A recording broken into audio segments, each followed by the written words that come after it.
unbelievable. This man actually invented a generator with a bearing and 2 syringes. He lit up light bulbs with these and even tried to make a second sun out of it. Is this a fool's errand? All I can say after seeing the end of the video is that this man is amazing. The man first purchased a bearing online, and due to limited funds, used bearings are much cheaper than new ones. Next, he traces the outline of the bearing on a board and draws the imaginary shape of the bracket with it in the center. A saw blade was used to cut out the bracket along the red line, and then the bearing was gently hammered into the groove of the bracket. The workmanship could be described as very fine. The next step was to make a shaft from bamboo that matched the bore of the bearing, and you can see that the shaft is completely handmade. Next, a rivet shape was machined. The man glued the bracket with the bearing to another board and mounted a small motor on the bearing in reverse. Because he wasn't using electricity to drive the motor, he wanted the motor to generate electricity in reverse to light a light bulb.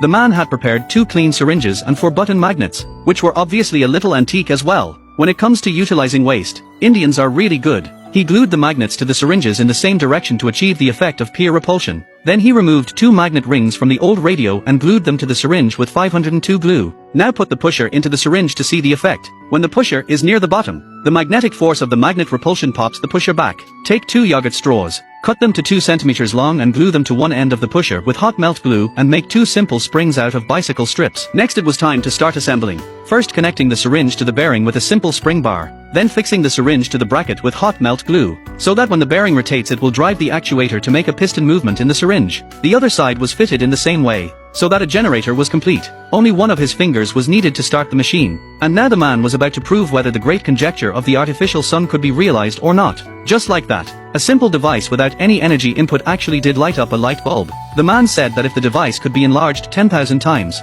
it could light up its city 24 hours a day, and if it was enlarged 1 billion times, it could create a second sun. What do you think about the little brother's great solar dream?